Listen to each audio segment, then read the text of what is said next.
Well, hello, everyone. Happy Monday, a rare Monday live stream. But I couldn't be with a better person, one of my favorite people on the internet, someone you should all be following, Deb Philman from The Reason We Learn. She has a YouTube channel, she has a locals, that's all in the description below. Deb is an educator, a homeschool advocate, is doing so much amazing work with helping parents to navigate how to homeschool their kids, and she has lots of opinions on the fight against critical race theory and where some parents might be going a little wrong, but it's not their fault. They just don't know how to navigate the system. But thankfully, Deb does know how to navigate the system. And so I think we're going to have a great chat today about, if parents want to get in this fight, what do they need to know about how the system works? And is it enough to just go to the school board meeting and give an impassioned speech? Is that going to do anything? Well, Deb's going to have some opinions on that. So, Deb, welcome to the channel. So glad you're here as always. Thank you so much for having me. Appreciate the opportunity. Of course. So where would you like to start with this whole discussion? Well, I guess I'd like to preface this by saying that I'm speaking to parents primarily. I'm speaking to parents on the assumption that we have the shared goal of protecting children in America from ideology that we deem as harmful to them personally, but also to the country, that we don't necessarily want to propagate bad ideas that undermine our civil liberties and our system of, what was supposed to be self-governance, et cetera. And that we were hoping that public school was actually owned by the public. And since we're forced to pay for it and our kids are at least compelled to be there or somewhere else, we can't just not do anything. And that I'm speaking to people who have that shared goal of protecting the kids from bad ideas, but simultaneously getting them an education of skills they need to have. And then if that's our goal, I think we have to think about what we do as parents, like where does our power lie? And the reason I want to talk to you is I think that parents that I'm seeing going to school boards, we've seen all the videos, a lot of them have gone viral, have a mistaken impression of where their power lies. I think there have been some pundits that have misled them. I think there is a really outdated point of view that, when I say outdated, we're talking decades and decades, probably pre-Department of Education. That's how long ago. View that that school is local, that all power is local, and that if we just go to our elected school board and tell them what's what, we're going to have an impact. And while that might have been true decades ago, if it were even true then, it is absolutely not the case now. And I really want parents to be able to focus their energies, their intellectual capital, their money, their time, everything in directions that will actually be effective. But here's something else that's equally important: not counterproductive. Mm-hmm. So there's kind of two pieces. Like, does what you're doing have a chance of success at achieving your goal of protecting your kids? And will it backfire on you? So the reason that I say it's not going to have a chance of being effective is that if you look at the statutory and constitutional authority of the local school board, it simply isn't in existence. It does not exist in 48 of the 50 states over curriculum. Okay. So if your concern is critical race theory curriculum, critical pedagogy of any kind, the school board is not the place where they didn't choose the curriculum to that level of granularity. They maybe put a rubber stamp on a budget. That's it. They don't look at all the books. They don't look at all learning materials. And the only in Vermont and Connecticut do they have any kind of granular say like that. And even there are state standards up above that dictate what's going to be taught in the state. Mm-hmm. And to a greater degree than ever in our history, these state boards, often informed by nonprofit organizations, activist groups, teachers unions, are adopting state standards that require critical theory like pedagogy in the classroom. Okay. And so, not only do they not have the power over the curriculum, they're a superintendent, because they do have a power over a superintendent. School boards hire and fire superintendents, or at least recommend the firing of superintendents if they're going to fire them. Mm-hmm. The superintendent is then tasked, that is literally their job, with doing whatever the state says they're supposed to do in terms of standards and curricula. So if your state, New York, California, Massachusetts increasingly, has a state standard of equity curriculum. It doesn't matter how much you yell into the microphone. It doesn't even matter if you fire the superintendent. Okay, maybe he resigns because he's sick of hearing the pressure or he doesn't want to deal with it anymore, but they're just going to hire somebody else who is literally tasked with doing the same thing. And you're going to have to start yelling all over again. So if your concern is curriculum, the school board is not the place for you to go. You just have no power. Now, people might ask, but Deb, they're there and they're saying things. And then we saw that school boards adopt a resolution.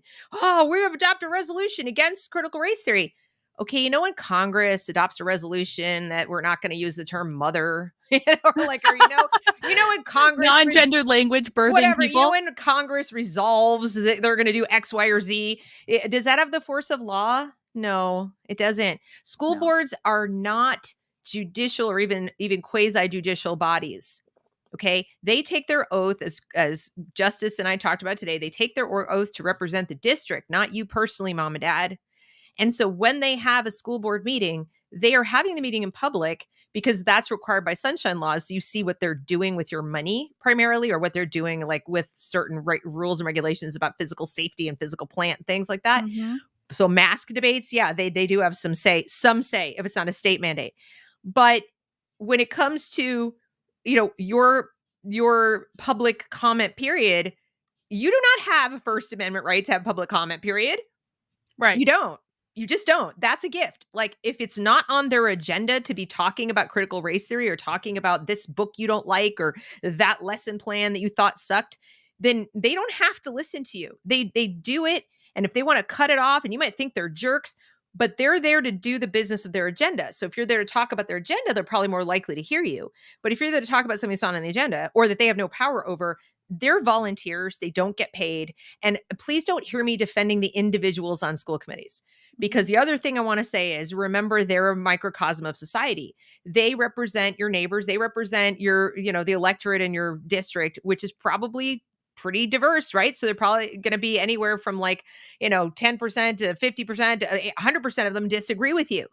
So what you might be getting in terms of scowls and we're cutting off public comment, all this might be because they just ideologically disagree with you, not because they're not going to do what you want when they have the power to do it. It's because they don't have the power to do it. And the last thing they want to do is listen to people they disagree with yammering on and getting airtime. Right. So that, they don't have to give you that airtime. They're not going to give you that airtime. And now what happens if you step forward? Now we get to the ineffectiveness part. It's just not going to be effective to do what you want to do.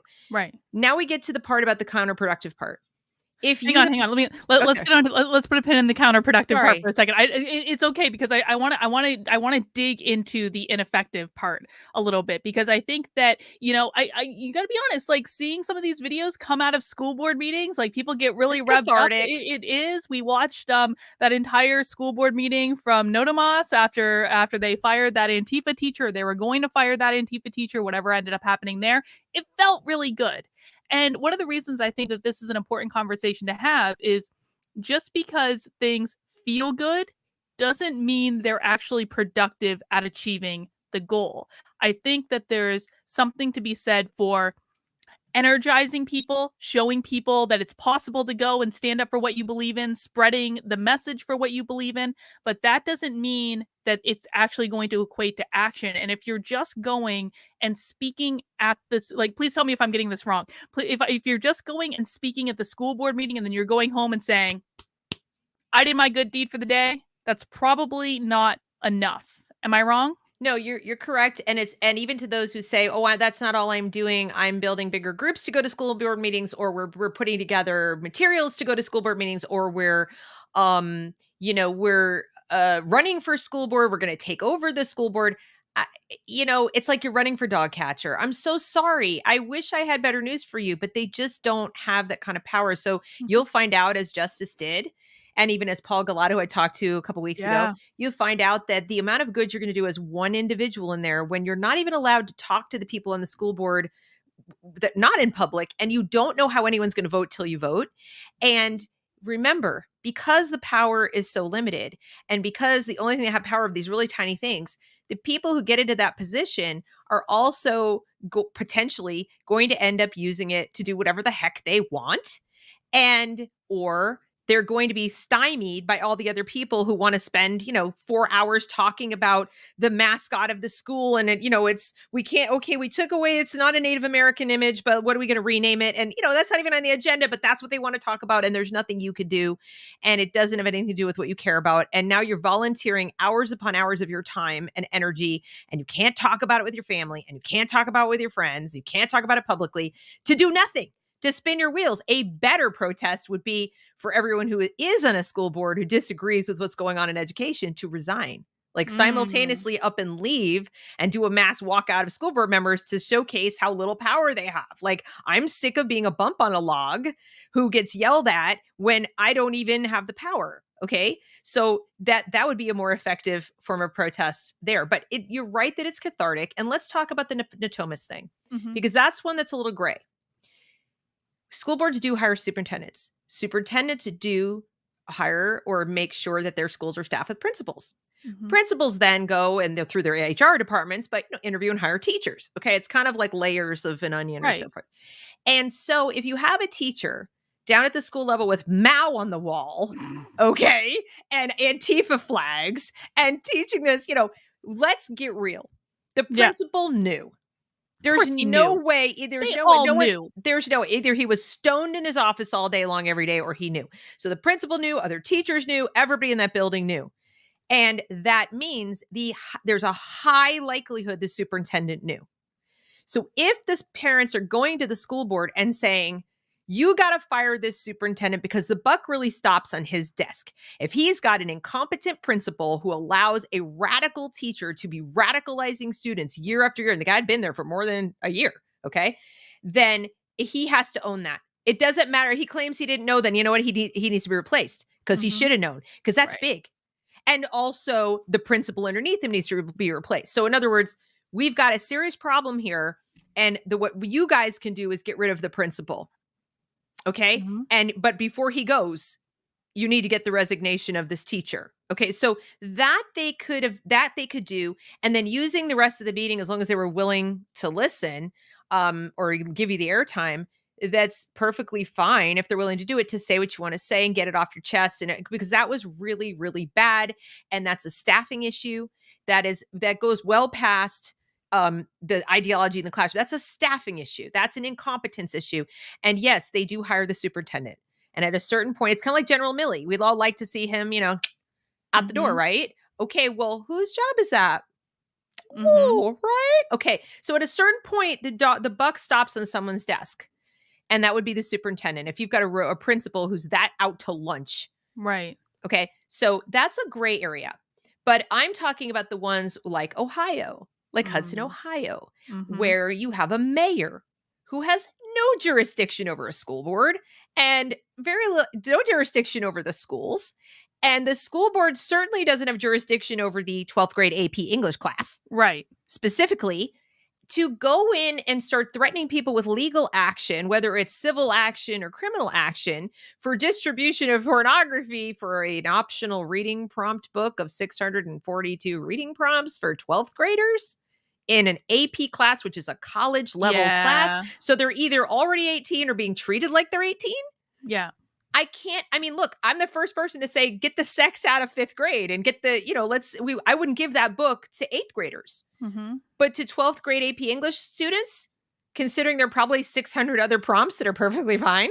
Right. I might dog ear the pages and tell the kids, like, don't do these. I don't want to read them and you shouldn't really write them.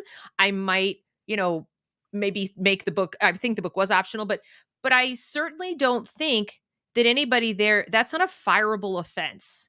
Yeah. It's just, it was like, you want to talk mountain molehill. So it was a really, really bad example.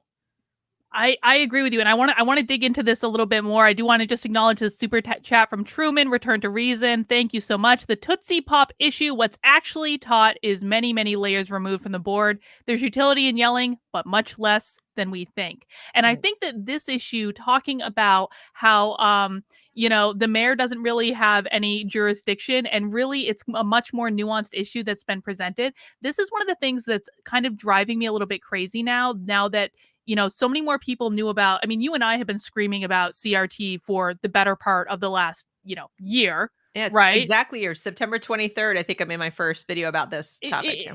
Exactly. And so we started getting into this issue before it had really kind of exploded into the mainstream, and kind of, I mean, thank God it has. I think there's a lot of blessing to people understanding that this is a destructive ideology and it is absolutely in schools.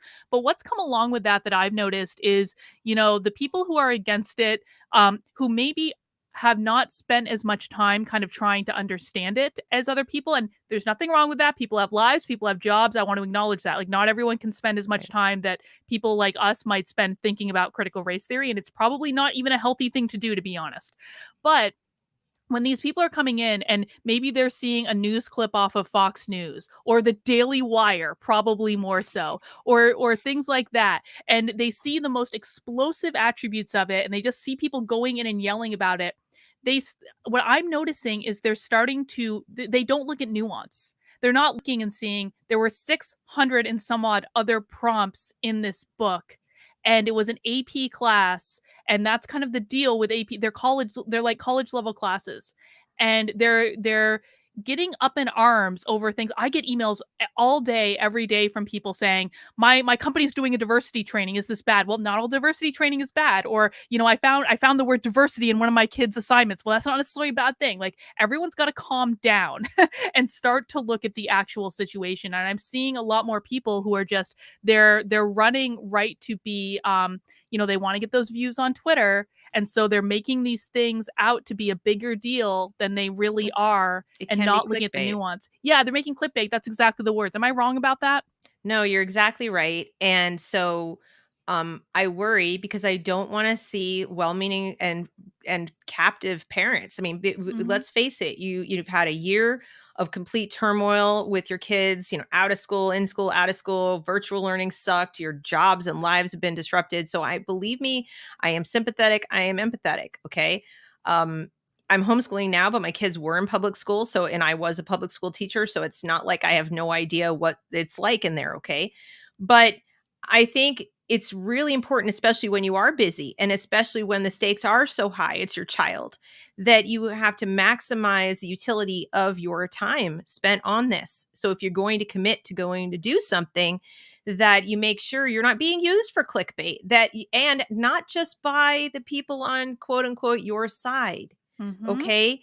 First of all, no one is on your side right now. And except for, I mean, I am, I really am. But I agree if with you. people, the really high flyers on the right and the left are not on your side. It's not just the Nope. left. Okay. You've got people who are extremely big brands and big names who are leveraging this crisis for their own brand. And that you can't let yourself get caught up in that. You have to be Mhm. really careful to keep your eye on the ball and avoid at the same time what justice calls staring into the sun. Mhm. So, what I like in these clickbaity videos too is staring into the sun. As he said, you're looking at critical race theory, critical race theory, critical look. Any assault on it is a good assault, right? Well, if you were actually fighting a literal war on a literal battlefield with limited resources and limited, all the things you have to do, you would not. You'd keep your powder dry and you'd wait to fight the battles you can win. You wouldn't just throw people out there like cannon fodder, because every person that steps forward in front of a microphone to say anything is now on the radar of the people who don't want you to be saying anything. Yes. So even though what you're saying may not effectively change anything, it is getting you on the radar of the school district, and the teachers, your kid's name, your name. You're now on a list somewhere, I promise you. And so do you really want to expose yourself and your child if it's not even going to help? And Mhm. backlash is a very real thing. We live in cancel culture now. So let's be smart. Let's do things not only that will be effective, but that aren't going to put your kid, unless you're pulling your kid out. I mean, your kid is on the battlefield every day, going into the school there. And I said, not everybody agrees with you. There'll be other parents of other kids in their class who don't agree with you. And there it is on YouTube. And there it is all over TV, or there it is on PragerU, or there it is on, whatever. Okay. So you have to stop and think carefully about what you're going to do. And I don't care how rational you are and how on point you are about critical race theory, or about any of these things. If you're in the wrong place, you're just going to be exploited by these two and you won't get anywhere. So that's kind of my take. Now, that's the side of like it's counterproductive. The other way it's counterproductive is it adds fuel to the argument, the narrative. The parents don't know anything. Parents don't know what goes on in schools. Parents are not experts about education. Parents are not educators. Parents should not be trusted with educating their own children. Look at the ignorant parents. They don't even know how their own school board works. Okay. So, and we now have evidence that that has occurred. I just did a video last week about it where all the school boards, what they're calling now, the teachers unions are calling community outcry or community outrage is what they're calling it. And they're blaming everyone from, Chris Rufo to James Lindsay to whoever they're blaming. Okay. But all their propaganda they're putting together, and they're doing it. They're putting together slick, well-packaged propaganda, not just for teachers either, but also for parents. Yep. Also for the parents on the other side to say, and all their arguments are along the lines of these parents are ignorant nobodies who don't know anything. Yep. And oh, by the way, they're bigots. Yep. So the more you let them know what you're thinking, you might say, well, how else are we going to raise awareness? Have you ever heard of quietly doing it? Like we're in the pamphlet phase. James Lindsay said, we're now in the kind of the pamphlet war. The YouTube is, you might think it's loud, but it's really not that loud because, we're not television. Okay. So we're in the kind of a modern day high-tech pamphlet war. Go out there and get your message out some other kind of way. Go door to door. Okay. Sloan Rackmuth talked about that on my channel. She said, literally take your curriculum, take that book if you hate it so much, and go around to your own neighbors on your own street or your own apartment building, wherever you live, and say, hi, I haven't met you, whatever, but I don't know how you feel about what's going on in the school. First, gauge their interest. Like another canvasser. Yes. And if they're like, I'm happy with my school, get out of here, right wing. Okay, bye. Okay, you're not talking to them. But you say, oh, it's so crazy. Go, hey, well, do you see this? I want you to be aware of this. By the time you get to like 50 or 100 people, you have some critical mass. You can go directly to the source, the teacher. Teacher won't meet with you, principal. They can only turn you away for so long. And I've said before, don't go with the 100. Make an appointment as an individual. They think, oh, it's just some individual mom wants to talk to me. Okay. They can only put you off for so long, but you show up with the 100. Yeah. Now, guess what? CNN isn't there with their cameras. Nobody's there at the ready to record it. And guess what? Who is ready to record it? You are. Who owns the footage? You do. Who gets to make clips out of the footage? You do. Or not, if it doesn't go the way you want it to go. Or if it doesn't go the way you want it to go, maybe you do. But if it does go the way you want it to go, you have a win. It's a micro win. You're not really going to get rid of everything. But if you're in a small district or that's what you just want to get rid of the bad books, maybe you could do it that way. But you're not going to do it at the school board meeting. Well, you know what? I'm not even sure I would call it a micro win though, Deb, because, I was talking with someone, I think several months ago, who said to me, Carlin, I just started a YouTube channel, but I don't want to do like what you're doing. I only started it to make videos that I can send out to my friends and family, just so they know what's going on. And that's I don't another way. Like, that's actually, for me, I was like, that is the smartest thing I've ever heard, because that's a much more personal connection. It's probably going to have a much more powerful effect. Right. And I love the idea of going door to door with the book too, because I think the other thing it does is you don't have to talk about your politics. Just show up and say, here's the assignment. Are you okay with this? I'm not okay with this. Are you okay with this? Right. Half the time they don't know what's going on.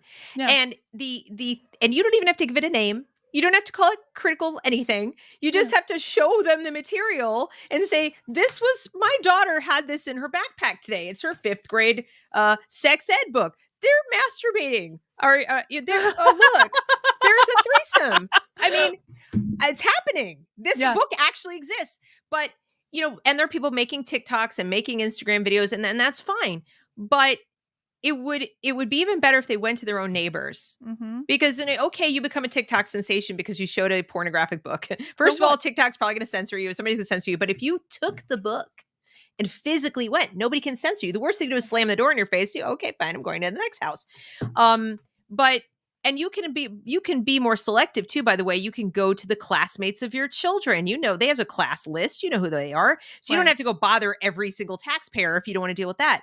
The point is, we need to build community anyway, because the way out of this is not political. This is a cultural problem. That's something Justice and I talked about as well. I agree wholeheartedly. There's no political solution to these schools. No. So the culture right now has been top down made this way.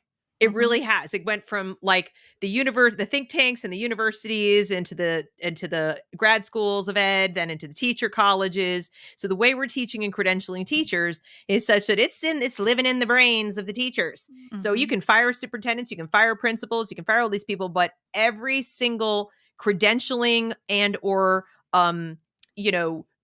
organizing association behind these people and the pedagogy they teach is 100% left.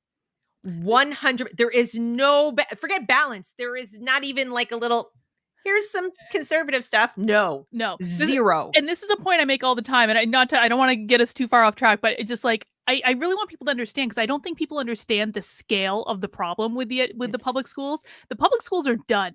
The public schools are, this is not a fixable problem. And it's like, and again, please correct me if I'm wrong about any assumptions I'm making, but like almost every single teacher teaching in public school today was trained at a school of education in which all of the teacher trainers were also indoctrinated into critical race theory. I graduated from graduate school in 1990, and I was assigned pedagogy of the oppressed.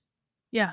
I was taught by these kind of woke people in 1989, 1990. So every teacher I crossed paths with in my grad school program was someone 10 steps to the left of me. Okay. And I'm not on the left, but I'm also not on the right. I'm not a centrist. I don't like that word. I'm an independent.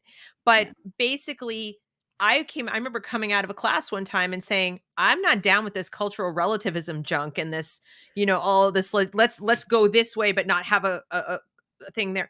The other thing they were doing is they weren't teaching a subject matter. They were teaching us that we didn't have to know subject matter to teach subject matter, which is, deconstruction and all that kind of stuff. So this stuff began a long time ago, you guys. And so when thinking about school boards and why it's ineffective, I want to stay on the positive. I there's not much more I can say about how it's ineffective other than to tell you that it is just legally and constitutionally, and I mean state constitution, not within a school board's power to do the things you want them to do or possibly think they can do. Okay. So then your next question might be, okay, Deb, well, who does have that power?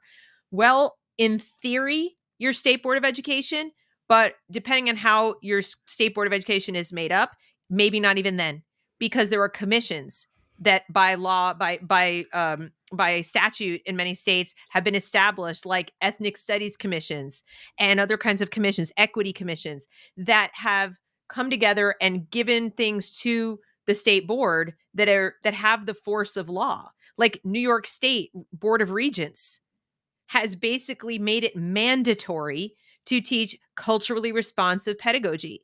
Now, for those of you who don't know what that means, and I know Carlin has been talking about this a lot, about the different buzzwords, it is critically important that you not fixate on race, okay, guys? Yes, we know that race is one of the tools they're using to divide us. Critical race theory is one branch of the tree.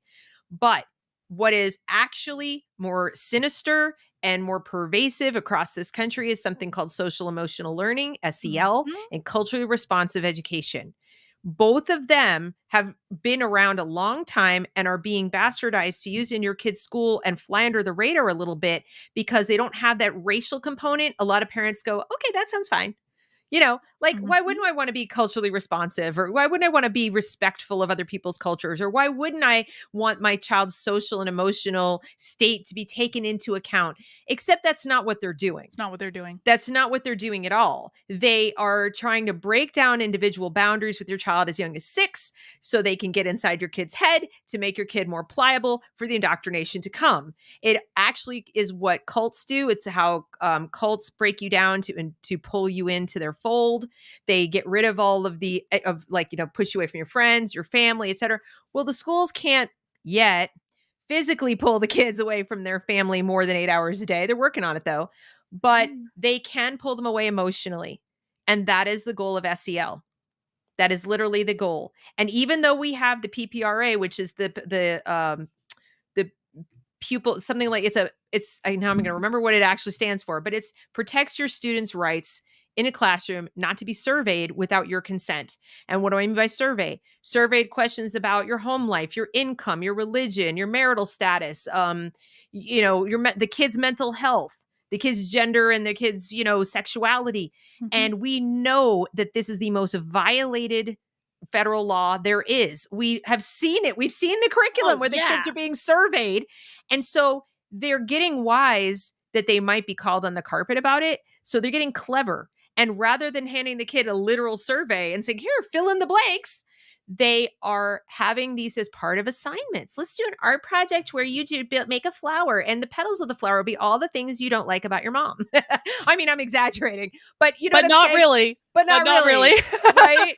They're doing things like a gender wall where it's like, I'm not surveying the children. We're But just where are asking you on them the to find spectrum? themselves on the gender wall. Well, the message is clear that there aren't two genders, and the kids are going up because they want to fit in. They're in like first grade. Okay, I'm here. And they don't explain to them that this is made up mumbo jumbo. Okay. Right. So they call it SEL. I call it absolute child abuse. It is child abuse. Child abuse. And it is grooming, and it may not be grooming for a little sexual abuse, but it's grooming for emotional abuse.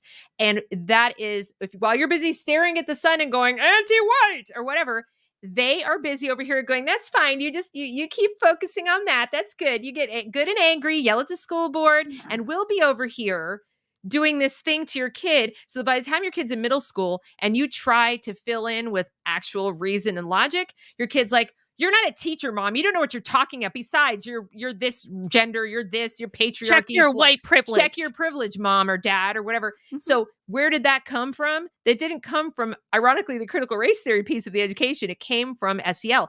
If your child were not subjected to SEL and you got them home every day and you were learning about these crazy race things and you said, do you believe that? Your kid would be better shaped to go, no, it's crap. Okay. But because they do SEL, and they break down their resistance and get them all emotionally attached to school and their peers and everything else. Now, what they need, the tools they need to resist being called an oppressor, to resist being called racist, are gone. They're gone. It's 10 times worse. And so while everybody's over here staring at the sun, they're doing that thing. So it's also being used a little bit as a distraction. And like I said, clickbait and all these things. And what I'm trying to do is say, hey guys, think strategically. And you might say, but Deb, you're an abolitionist. I'm an abolitionist. I believe in getting rid of I am at this point schools as well. Okay.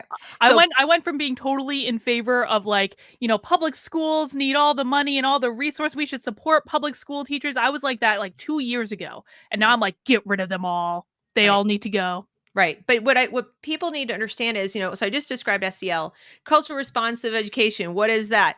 Well, that is when they tell you and think, if you stop and think for longer than 30 seconds about it, it's obviously ridiculous, but they use all their big buzzwords and you go, okay, sounds good. They say that the kid's going to learn better if they're approached using their culture. So give you an example. Let's teach grammar using hip hop. Except they don't teach grammar. So let's teach spelling using hip hop, or let's use, African folk tales to teach something else, whatever. Or now, let's use interpretive dance to teach math. Whatever. But here's the problem with it. First of all, how freaking presumptuous. As if the teacher knows culture. The exact culture of all the kids in the room that day. It paints a very cartoon stereotype-like view of culture. Right. Secondly, it's culturally relative. In other words, it's saying all the cultures are equally effective at that we're using these methodologies are equally effective to the methods we've used since Athens, all right, or whatever. And there's absolutely no evidence that they are. There's no evidence. What there is there's evidence, and this is what they use. They always do this. They use like a teeny tiny little shrivel of evidence. The kids are more engaged. That means entertained. It's a fancy education word for entertained. Yep. They're more engaged with something that goes, oh, I listen to hip hop music. That's from my neighborhood, or that's from my culture. I relate to that. So they're more entertained by the lesson, and then maybe they retain a little bit more of it for a day. Okay. So, but they haven't really done double blind study. They haven't done peer review. They haven't done all the things that would be proper qualitative or quantitative, for that matter, research to find out if their long-term, does this actually result in better outcomes? And all I need to know is that they've been doing cultural responsive education for years, and this is the trajectory of learning. Yeah. So I don't need any more research, any more federal dollars, any more anything spent on that when we have hundreds of years of research that shows that certain traditional models work. Yes, they work across cultures. Obviously, go to Africa. They're not using this junk in the African schools. They're not using this in the schools in India. They're not using this in the schools even in Mexico. So this notion that we have to become all things to all people and it's the only way these kids can learn falls on its face the second you stop and think about it for longer than like 10 seconds. If you use reason, you're like, yeah, that doesn't make sense. It doesn't make any sense. Yeah. Well, let's look at this super chat from Nick H. He says, I've shown people videos as you describe on various topics, and some people are so dug in that they will find excuses to justify the hypocrisy, sadly. What would you say to that, Deb? I would say that's predictable. And we are going to be, when I say we, I mean people who want to preserve, Western Enlightenment values, whatever. For the moment, we're going to be in the minority, and we just have to keep doing it. Remember, all humans need to hear things. What is it? At least 5 times? 7. Okay, so at least 7 times. That was close. Before they will even necessarily entertain the notion. Okay, never mind, change their mind. And oftentimes they have to hear it from 5 different people or 7 different people, and they have to hear it 7 different ways. Maybe video, maybe podcasts, maybe pictures and memes. Who knows?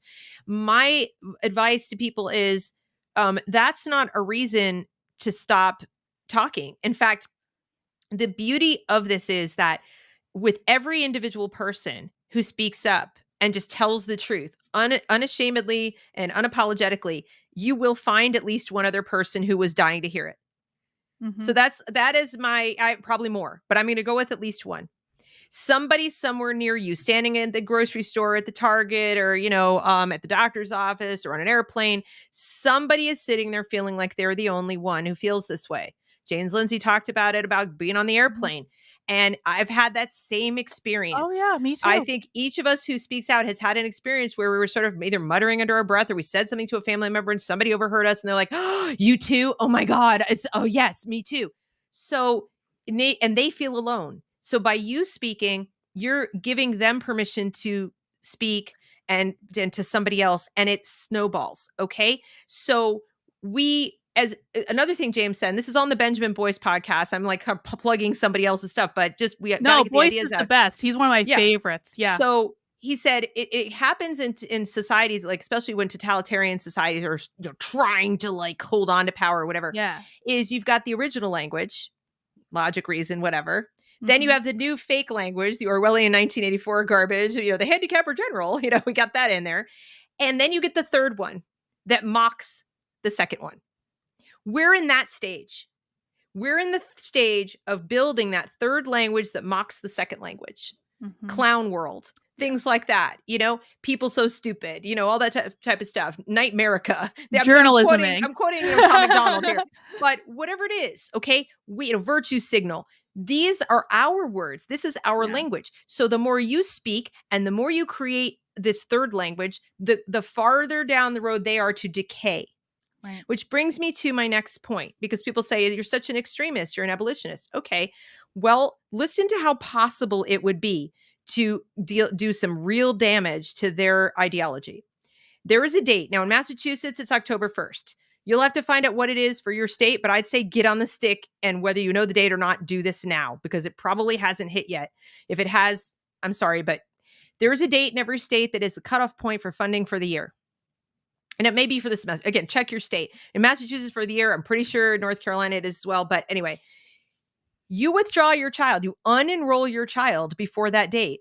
Not on that date, it's too late. But before that date, you unenroll.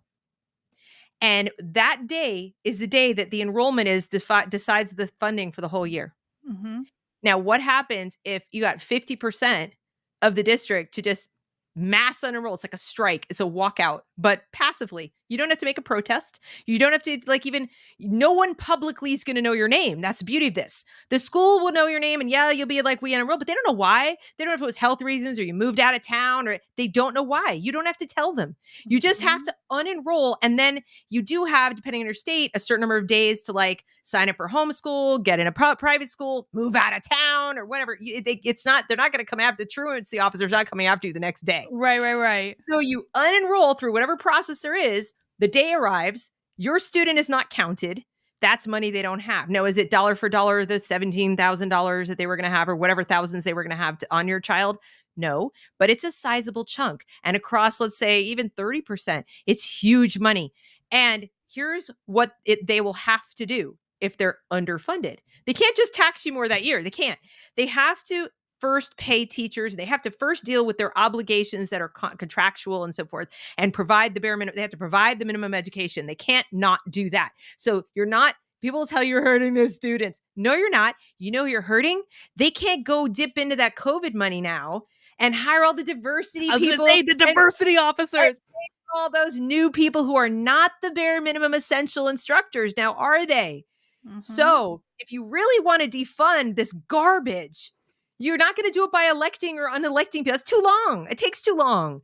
You're going to do it, and you're going to do it fast by remembering that you're Dorothy and the Wizard of Oz, and you have the power in your little ruby red slippers. Click your heels together and go home. Take your kid and stay home. You would be doing them a favor anyway, but even if you went back a week later, 2 weeks later, take a brief vacation, hire a babysitter, take the tech away and sit them in front of documentaries, and they'd be better off than with the garbage that's going on right now with a mask, don't mask, oh, you're quarantined, stay home. And guess what? Your kid could be sent home quarantined right now, but as long as they're enrolled, even without a virtual option. But if they're enrolled, they're getting the money. Mm-hmm. So when they have your kids and your money, they have zero incentive to do anything. And they don't have any incentive anyway, but they have less than zero. But here's what they can't do. They can't go, ha, we can hire and buy and plan and do all these wonderful diversity, equity, inclusion things. They can't do it if they have to dip into their funds and their budget to pay their bills. Mm-hmm. And we're talking big blows financially. I love this idea. This is like a punk rock idea. And we need to have more of these ideas and talking about these types of strategies, because this is something that you could just get a little quiet group of parents in your community together who are fed up and have had enough, and just coordinate to all do exactly the same thing. Right. And you don't have to be public about it. You don't need to make a big video that splashes on YouTube or anything like that, so you don't end up getting in trouble later. I think this is brilliant. Deb, where can people go and look for the date? Well, I want to ask, okay, so one of the people in the chat, Lady J reads, and I know her name, I apologize. I'm blanking right now. She's in Michigan, and she put up the count dates. Michigan has multiple count dates. So she must have gone there somewhere to find it. Somewhere, yeah. So Michigan count dates are October 6th, November 10th, November 17th, March 23rd. So there are different dates. And you could play this game every single one. Mm-hmm. There's no law against it. Pull out on October, pull out now for October 6th. Pull out November 1st for November 10th. Pull out, dude. They can't turn you away if you show back up and you go, oh, we're not moving after all. Our bad. Oopsie. Sorry. We're re-enrolling. Whatever. And in the meanwhile, you can still have your kid, you had the syllabus or whatever. It's like, whatever, do some work. And you might think, well, isn't this going to hurt their grades? Now, I can't speak to people who are like junior, senior in high school, or, they got to worry about transcripts and everything. But if you have kids in elementary school, there's no excuse. Yeah. They're not learning jack diddly right now. No. I'm sorry. They're not. And I'll even say this, and I don't even know if you know this. I was a college admissions counselor for the first 5 years of my career. So I actually was one of those people that was reviewing transcripts to get kids into college. I'll even tell you what, as long as the last 2 years were good and maybe the first couple years were stable, as long as the last 2 years are good, it doesn't matter. For 90% of colleges out there, it does not matter. No, it doesn't. And honest to God, so I think if you try to post links, it might not work for you. What you might have to do is, if you can send me links, and I will send them to Carlin and she'll get them out. But you guys, you have to do this yesterday. Justice is right. I read in the comments, you got to get on this now. Okay. For the fall count, every state's going to have a fall count. And it's probably in October, and it's probably, or end of September. It's probably coming up right now. And the reason is they can't really do it September 1st because kids are still enrolling and the stuff is all in flux, but they're going to settle in and count very soon. And you got to get out soon. No, if you're worried about the law, because there'll be people saying go to hslda.org, which is the Homeschool Legal Defense Association, and click on legal and then your state's homeschool laws. And that will tell you what your notification process is for letting them know that your unenrolling or you're doing something else. Mhm. And so just to make sure what your length of grace period is, it doesn't mean you have to create a homeschool. Okay. Just at least go check the law to find out like how many days you have, to let them know what the process is for an enrollment. Can you send an email? Do you need to send a letter? What do you need to do? But do it right now. And if you can get those percentages up, that means the dollars go down. Let's just look at that. That will do so much more than any school board meeting you could ever attend. So this is the website that we're looking for? No. No. HSLDA. Oh, LDA hslda.org. .org. Sorry. Oh, That's obviously okay. that's not that's obviously Okay. not the So right you one. see That's legal. better. If you go to Yeah. legal and you say state homeschool laws, Oh, there we okay, go. and you click that, and this tells you what states. Oh, look, they've changed the colors. Ooh. That tells you that how hard it is to homeschool in those states. Let's go to moderate regulation in New Hampshire. Okay. So then if you go to the, how you go to their steps, if you sort of scroll down, it'll tell you step 1 and whatever. Actually click on full details. Go up and click on full details right there. View complete details. And that should take you to, there's a little video below the video. Oh, wow. There are steps. Provide appropriate notification to the authorities. And it says parents are required to file an initial notice with a participating agency in the following situations: within 5 days of commencing a homeschool program, or upon moving into a new school district and changing participating agencies. So typically when you unenroll, that's kind of like, just I unenroll. I'm not going to be coming to your school anymore. Mhm. Like I said, you probably have at least that 5 days to figure something else out. Okay. But if you have any doubts, call HSLDA. Now, I do recommend people join. They're a wonderful organization. It's a very small fee that then, you get more attention, but look it up. How do I unenroll for my school district? And like I said, they're not going to come to your door. You just say, I'm unenrolling. If they ask you why, say, well, we're planning a move, or there's a health concern, or whatever. It's not really any of their business. I would say 99% of the time, they're not going to ask you why. Hmm. They're only going to wonder why if you're still living there and, it's like a month later and nobody's done anything, then you might get Right. into trouble. But only if somebody says anything about it. So the way you protect yourself is know what the laws are, but unenrolling is not illegal. You can do that in any state because they don't know why you're doing it. And you have the right to do that. I find this map a little fascinating. Just in Isn't it terms of like interesting? how hard it is to this is how hard it like the regulations for homeschooling? Yes. No See, high regulation, but even in a high regulation state. So like click, and remember, Vermont was one of the states I said the school boards have control over curriculum. Right. Right. So, I mean, like every toothless wonder can get a gun, like, easily in Vermont, but you That's can't true. homeschool your kids. So, and I'm 2A rights. I'm just saying it's funny what they think. I grew up in Vermont. I know exactly Like what she's the talking about. freedoms that you have and the freedoms you don't have. It's hilarious. So, and then what this site has is it has, all the different, the steps, Oh, sent a God. written enrollment notice. So they have, every state has it a little different. Look what they make you do. Submit a narrative. Submit a narrative? Yes. Wow. Then you have to describe the content to provide at each subject area. That's high regulation, you guys. That's high. Click on California and Texas. Oh, boy. Click on California. Oh my God. You would think California would be really high, right? But actually North Carolina is higher. You don't have to there's different options. First, we have multiple options of homeschooling. Yeah. And then when you go into them, let's say just as a home-based private school, you just, You submit a form. you just submit a form and whatever. Okay. You have multiple ways of doing it. So Right. different states have different ways of doing it. And that's for homeschooling. But I'm not suggesting, although I am suggesting you homeschool, but if you don't want to do that, but you want to strike a blow, you're just like, I'm sick of this garbage. And I Right. want to do something that actually matters, even if I'm the only one who's doing it. Unenroll before the count date and then re-enroll after the count date. Why not? Oh, Deb disappeared. There she is. She's Why back. not? Why not? What's to stop you? So, Yeah. that's kind of, and that's an example of doing something that's effective that they can't stop you from doing. And that's somewhat silent. It's I like love it. you're voting with your feet. And I do think it's important that people start getting creative about this. And again, I think that, if you're just getting into it, I think going and making a speech at the school board, maybe if you don't mind being public and getting put on a list somewhere, I don't mind it necessarily. But again, I just think we need to start having realistic conversations about what is that actually going to achieve. George Andre Veloso Nunez says, about the thing we need to hear 7 times to entertain a notion. Be one of those who say it. If nobody does, it will never reach that number. That's Correct. exactly right.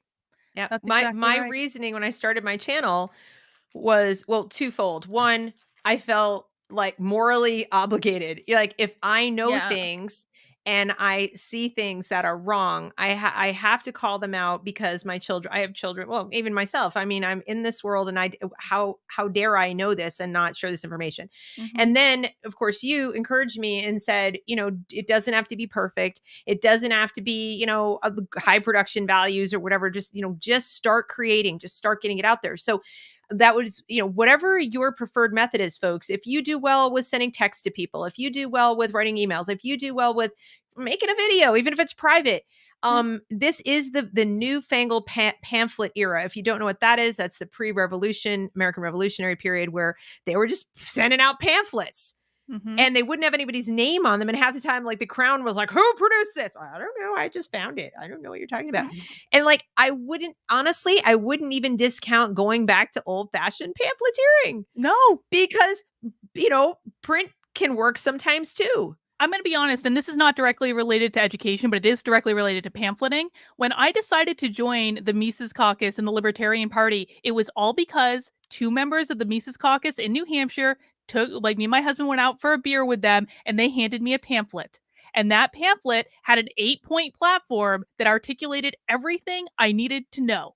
And Right. that was what got me to join. And That's so right. I absolutely, I mean, like, I It's a think lot harder to trace than an IP address too. it's harder to trace, but also people don't read information when it's on a screen. They do read it a lot better when it's on paper, and especially if it's laid out and it's just very simple. You don't need to be worried about it. Like, think Yeah. of it as something to just like whet people's appetite. That's correct. So I mean, obviously, some pamphleteers got caught and they got in trouble, but we're talking about Well, we're right not now. cutting off hands anymore, Deb. No, but but also understand something. There are very few people right now in this country who own access to information. And even here, we're talking on YouTube, but if they wanted to shut this off, they could do it right They could now. do it. They could remove this video. That's why we're on locals. They could throttle it. They could do all kinds of things. Yes, it's why we're both on locals. Mhm. So the one thing they can't literally do without massive disruption is to shut us literally up. So when you're out in your community, talk to people. And Mhm. I was in just helping my kid buy a phone. All Mhm. right. And we're in the AT&T store. This young guy's kind of got like long hair and whatever, but he works there. He seems like a good guy. And I'm just talking to my daughter, like a little more audibly than I needed to be, maybe, but about stuff. And I didn't bring up anything political. I just Mhm. talked about principles. I just talked about, for example, we walked into the store. There was no sign saying we had to wear a mask. And so we walked in and said, is there a mask requirement? Mhm. And the guy said, "No, it's whatever you guys want to do, but thank you for asking." And I said, "Well, we're just trying to be polite, but thank you for not making us wear one, right?" Yeah. He says, "I have to wear one, but you don't." So, he said, and he goes, and then you could tell a little in the tone when he said, "I have to wear one." So I'm sitting there talking to him. I said, "God, I wish you didn't have to." And I'm going to talk to my Mhm. daughter. I said, "This stink. This poor guy, he's got to be here all day, whatever. And the government thinks they know better, So I'm talking in general terms. I'm not talking Republican, Democrat, anything. Same with schools. Same with Mhm. schools. How is it the government thinks they know what's best for our kids? That could cover like 50 different topics. That covers sex ed, that covers gender ideology, that covers race, that covers everything. Even if you disagree with your neighbor, chances are the one thing you could agree on is that on some issue, they think the government's overreaching. Yeah. That's probably an area where you might not agree on which avenue they're overreaching, but there's probably an area where they're overreaching in their mind. And if you stay there, you're still got a place of common ground to talk to them about these things. And once you get there, now you have a platform from which to talk about your thing. Yeah. So, for example, if they're already like, well, I don't know, I think the critical race theory stuff, and you'd be like, well, you know, steelman it. I'm real concerned about racism. So I hear you. I'm concerned about racism too. But, I just wonder if it's really teaching our kids compassion and acceptance and tolerance to make them like really hyper aware of race all the time, as opposed to just teaching them that they're not so freaking special. Mhm. That their way isn't the best way all the time, and that maybe they need to be a little humble, and maybe they need to recognize they don't know everything. Because I'll tell you something, that speaks to people across cultures. They're like, "Oh, you mean you don't want your kid to be little Mr. or Ms. Special? Right. I'm down with that." Okay? That gets to the same issue.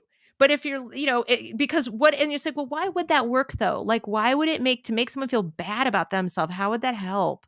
Yeah. And it's a question that people don't often ask. So maybe the person who thinks it's a good idea goes, "Yeah, that's a good point." And if you come with your receipts and you go, "Because to me, like, this looks like they're trying to make Johnny feel like crap. And they're Yeah. trying to make this kid sound like he can never get ahead." I don't know. It just doesn't seem, it's counterintuitive. Like what I hear you saying is like play dumb. Play like I think the people watching this right now or who will watch it later, you probably know more about this stuff than the average bear, right? And so it can be really easy and frankly feel really good to go into a conversation and be like, "Well, did you think about X, Y, B, and Z?" And this what and like and give all the facts that you know because you spent countless hours watching YouTube and you've watched me and you've watched Deb or you've watched everyone else talk about it and you know your stuff. Great. That doesn't mean it's the best strategy when you're trying to appeal to like people who don't know what's going on. And especially if those people are on different political ends of the aisle. And I think we're so locked in this gridlock now where it's just everything is very tribal. Everything is about my team winning. And I think, something that I don't think a lot of people understand when they, get really into like YouTube and this stuff, you know, well, let me ask you this. Like for me, how I would have a conversation in person with someone is extremely different than what I'm going to put out on my channel. Sure. It's not the same thing. It's not the same tone. It's not the same, I'm going to ask more questions. I'm going to try to sit back and learn about what they care about. I'm going to try to suss out what are the most important things to them. If I Right. want to change someone's mind, I'm going to totally slow play that conversation. I'm not going to go in like the bull in the china shop. Now, you're a little bullish in the china shop too on your YouTube channel. Are you the same way in person? No. No. No. No. Of course not. We all have a little more leeway when we're in this medium, and I know it's sort of a self-selected audience. There'll be people come to my channel and just be like, "You're offensive," and I'm like, "Okay, well, I'm not for you." But in person, certainly not. I try to meet people where they are, and most people in reality, and even if I met someone from my YouTube audience in person, I would probably be a little bit softer. Like, I'm the same person in person with a little less caffeinated, like, down a notch. Okay. Yeah. So I do try to be effective. Like, my number one goal, remember, first and foremost, I was a teacher. So I'm not interested in winning an argument. I'm not, it's not about winning or losing. I have the prize in sight. And my goal is, and always has been, protect these kids. And in case you're wondering what I mean by that, like, let's get an operational definition of protect children. Okay. Mhm. I firmly believe that every child can learn. Okay. Whatever even special needs you might come into this world with, every child can learn. I also firmly believe that not every child is going to learn at the same pace or the same amount or to the same degree of depth. I do believe there's something called talent, intellect, whatever you want to call it. That said, I do think that every child has a right to learn. So, in other words, right to access the learning at to whatever they can do and get as far as they can go. What I think is wrong and harmful is to get in any of their way. So whether Mhm. you're going to get in the way of the special needs child by saying, "You're learning too slowly, so we're going to stick you in a room and just kind of ignore you," or whether you get in the way of the gifted child or the child with a lot of talent and say, "You're learning too quickly and you need too much challenge and you're making everybody else look bad, or we can't deal with you or whatever, so we got to slow you down." I think that is harmful. I think that is a usurpation of their right to be who they are, to learn and grow and achieve at their rate. However, you're never going to get equity. Equity Right. is not in the cards there. Equity of equality of opportunity ought to be there, but you're never going to get equity of outcome. It's not going to happen. It's against nature. We're not born equal, and we're never going to, no school, no class, no nothing is going to make us equal, except if it's equally ignorant. The only thing That that we could do. equity of outcomes does is it denies people the ability to be exceptional. Exactly. And so to me, that's my baseline for where harm exists. Yeah. Now add social emotional learning, violate the child's emotional boundaries. Now add critical race theory and teach them racial essentialism, which is just a fancy way of teaching them to be racist. Now teach them gender theory, which is straight up unreasoned, anti-scientific Oh God. mumbo jumbo. And that's been mandated in some states. Yes, which also I happen to believe is kind of a twisted form of, neoconversion therapy. I think it's homophobic. I think it is the opposite of progressive. It's the opposite of everything that was supposedly being fought for. So I am absolutely opposed to it. I think it's harmful to gay children. I do. I think it is actually harmful to these children. It's not helping anybody. I think it increases the likelihood that children will be bullied because we're giving them more and more tools and more verbiage to use to bully, cancel culture, and all these things. So the harm is layered now, like incredibly. So when I talk about protecting children, the only conclusion I came to is get them away from these pedagogies, all of them, and where they reside right now primarily is in the government schools, but also in any accredited institution. Now, what do I mean by accredited institution? If the school is accredited, guess who it's accredited by? The government. The government. So it could be a private school. It could be a Catholic school. It could be anything. If it's a public charter school, there's still public school. So it may squeak by and be like, we have a classical curriculum, don't pay any attention to us. Or if they're in a state like New York, they're a Catholic, they're a classical charter school that has to implement the equity program on top of the classics, which is going to be really challenging. I don't know how they're going to, what do they do? Go, let's read Shakespeare and talk about what a horrible misogynistic, what, like, I mean, I don't know what they're going to do with that, but okay. So, and that's really the point, is that these institutions have been captured. They're 100% captured. You can't reform something that's been captured. No. You might as well go to the the absolute intransigent drug addict and say, it's really bad what you're doing. Please stop using drugs. You know what? I'm going to take away your keys if you don't stop using drugs. I never thought of that. Oh my God. They're drug addicts. It's crazy. No, but they are. They're addicted to what they're doing. I absolutely believe they are addicted to the emotions of anger and outrage and all of this stuff. And they're and even worse than that, they're now getting children addicted to those same emotions. And it's easier. It's when so you take much a young easier. child who's pre-rational and you can go in there and tinker with their brain at an early age, it's just moving Legos around. It's the easiest thing in the world. There are few children. There will always be those few children who, for whatever reason, they're just born like with steel spines, but they're like this many. And the tragedy for them is that they could go slowly insane.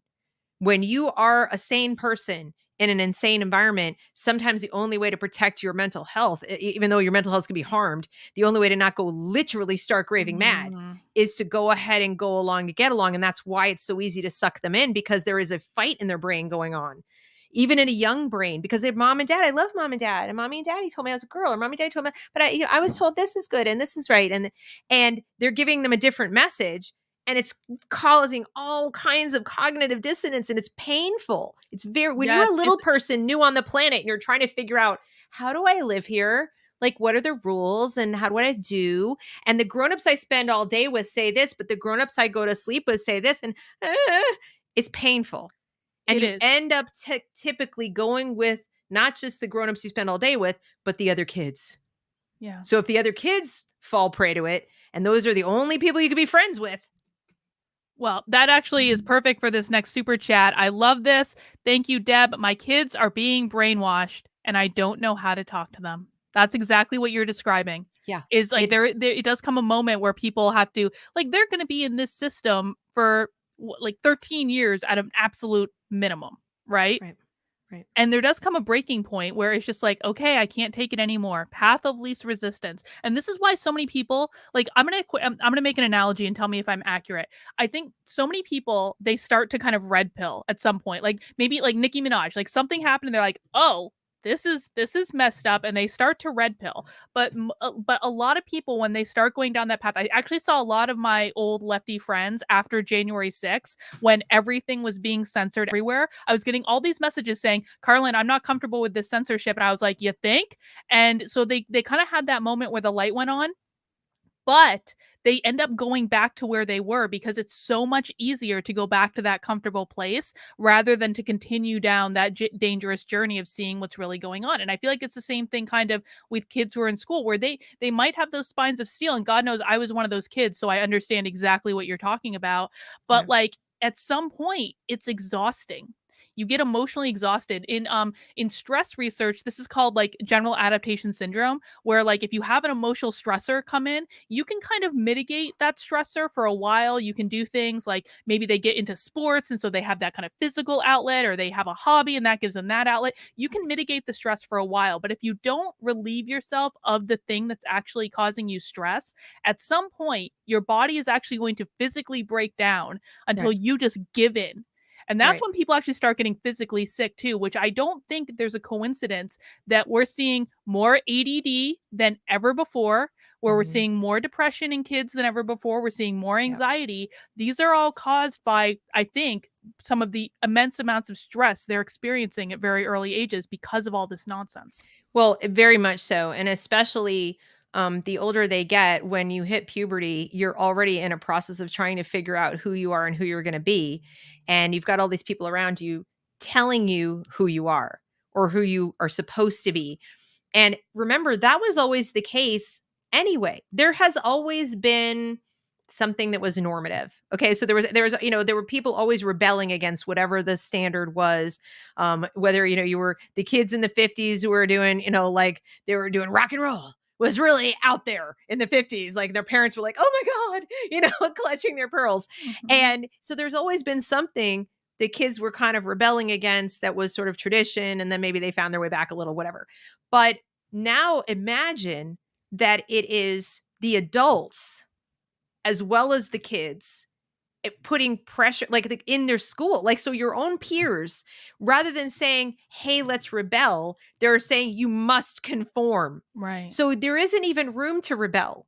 There's no place for you to do the natural thing, which is to kind of struggle against whatever conformity might be in your environment and do your own thing. That's a natural part of pulling away from your family so you can become an adult, pulling away from, just kind of feeling your way. We all had our little rebellious, like, I'm not listening to authority. And, I'm going to listen to this group of peers, but not them. They're idiots, whatever. Right. So we found our way. Today, it's one way. It's the way, the truth, and the light of critical theory. Like, you will Mhm. believe or you are a heretic. And so the kind of people that we used to point at and say, these poor people, they have to conform. These poor kids. Remember when Jesus Camp came out as a movie? Oh God, I do. Yes. Right? And people were like, "Oh my god, this is horrifying.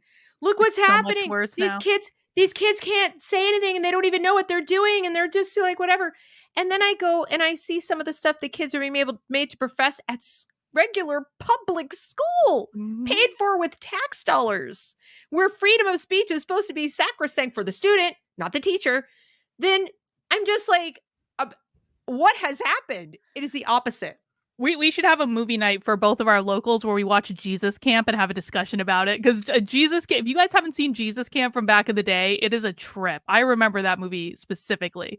Yeah. So I want to just acknowledge we have one person in the chat. He's got a couple of questions, but Cider, I won't tell you how I know Cider, but Cider is a very special student who understands exactly what's going on. And so I want to make sure we address his questions. Do you think Gen Z is gone too far? And if not, how do you think we will turn it around? I do not think so. I think there is a lot of hope. I think there are some segments of Gen Z that are just, more vulnerable than others. Let's put it that way. I wish I could I wish I didn't have to say this, but there is a gender gap here. Mm-hmm.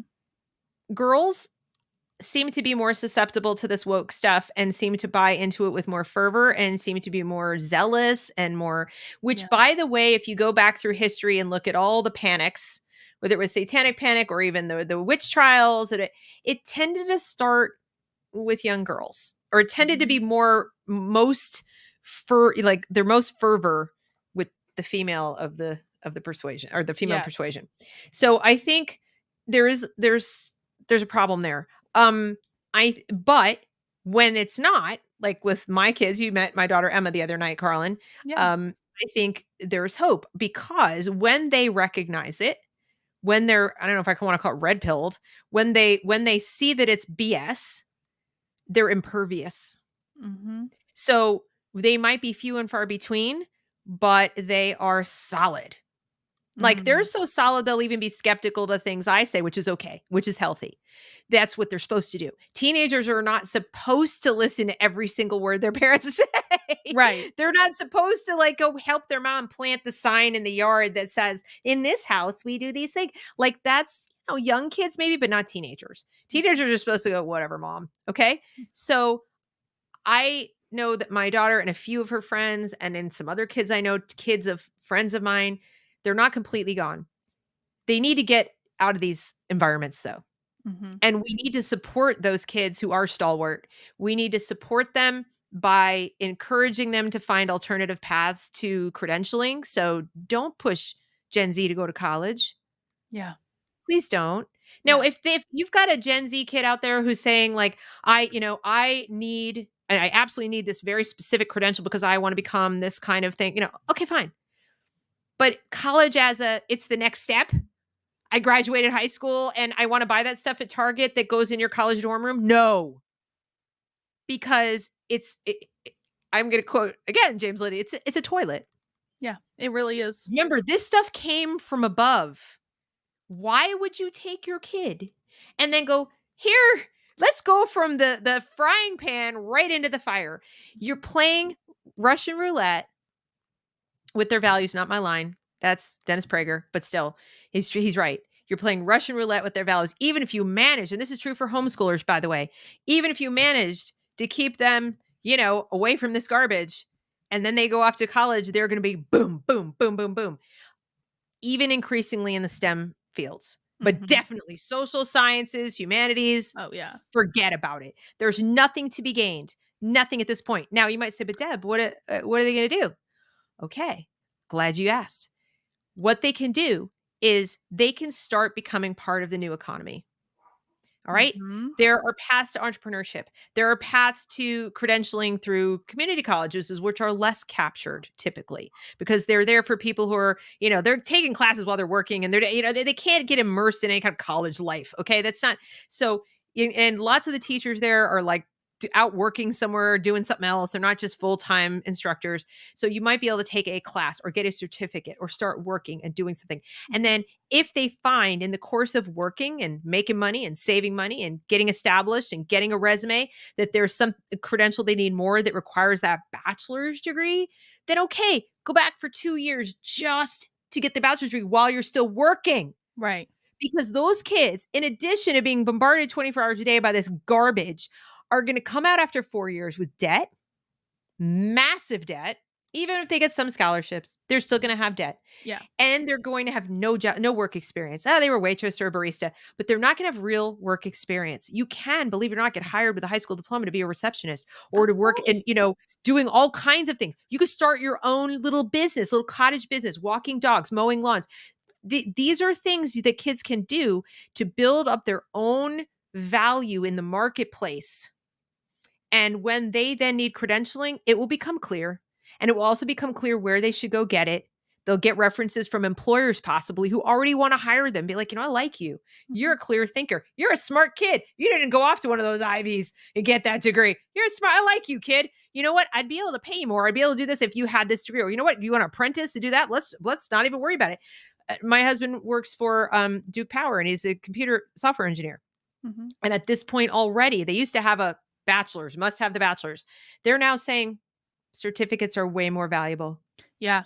A way more lot of it valuable. a lot of employers are getting this, and they like people who come in with gumption, with drive, who they don't like. A lot of employers they do not like the generation graduating from college now because they don't do anything. I hear this all the They time don't from employers. know they anything they either. don't know anything. They think they do, so they're annoying and they go in acting like they do, but they really don't. But they also are not proactive at all in any way because they have never had to be. And so I hear from employers like all the time, Carlin, how do I get my employees to do the bare minimum without me having to watch over their shoulder all the time? I say you have to make you first of all, you hired the wrong people. Second of all, you have to manage the expectation better. But so I have a question, and I do want to make sure we get back to the original topic at some Well, point. We talk about mobs, but I just have like a question for my own edification and curiosity.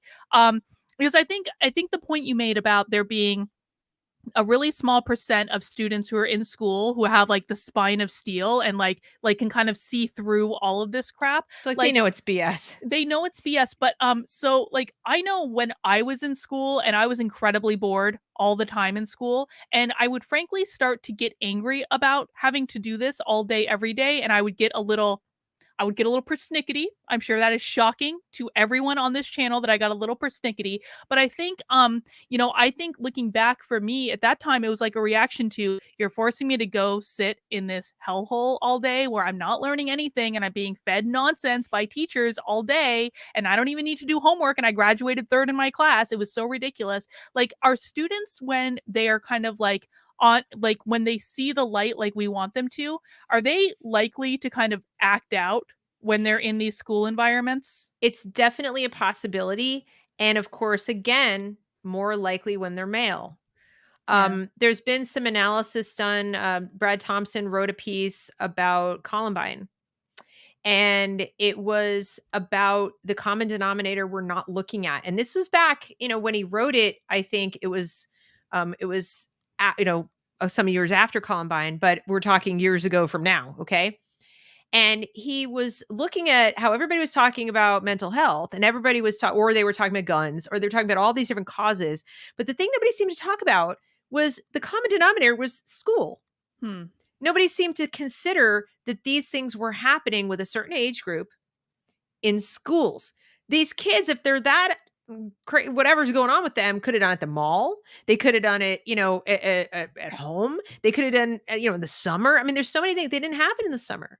They happen during the school year. Hmm. And they happen with a certain age group of kids. Typically, the ones where they get the most calls for bomb threats. And by the way, there are more bomb threats than school shootings, just so you know, real ones even.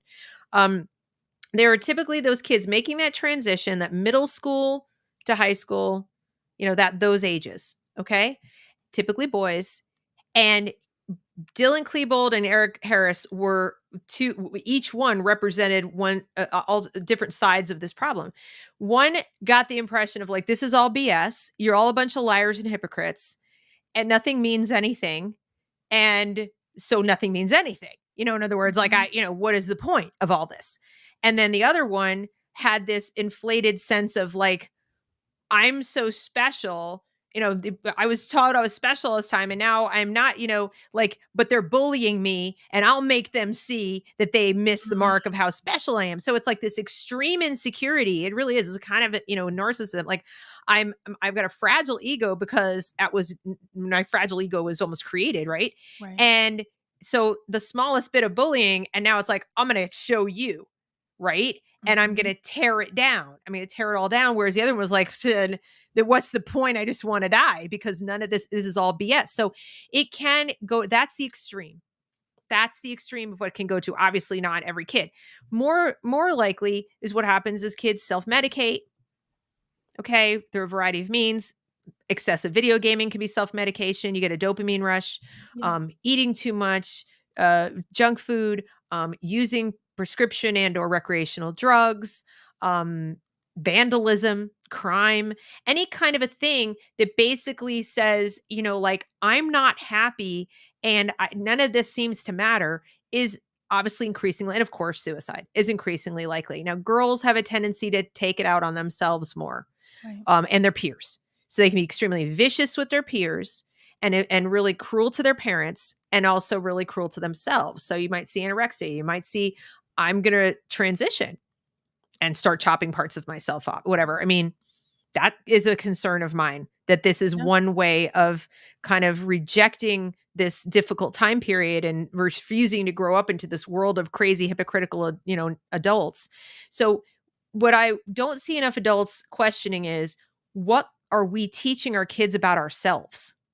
Mhm. We're focusing so much on teaching them who they are Mhm. that we don't step back and say, well, who the heck are we as adults?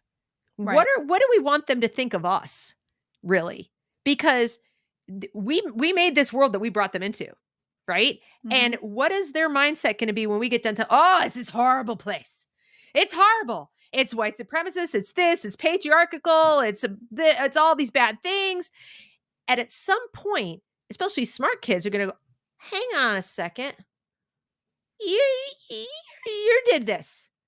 You did this. Mom, dad, grandma, grandpa, right? How are they going to differentiate? And especially if the school's telling them so. Somehow the school thinks it has this invisibility cloak that all the adults who work there don't Mhm. count as the society. They're like magically protected by their ideology.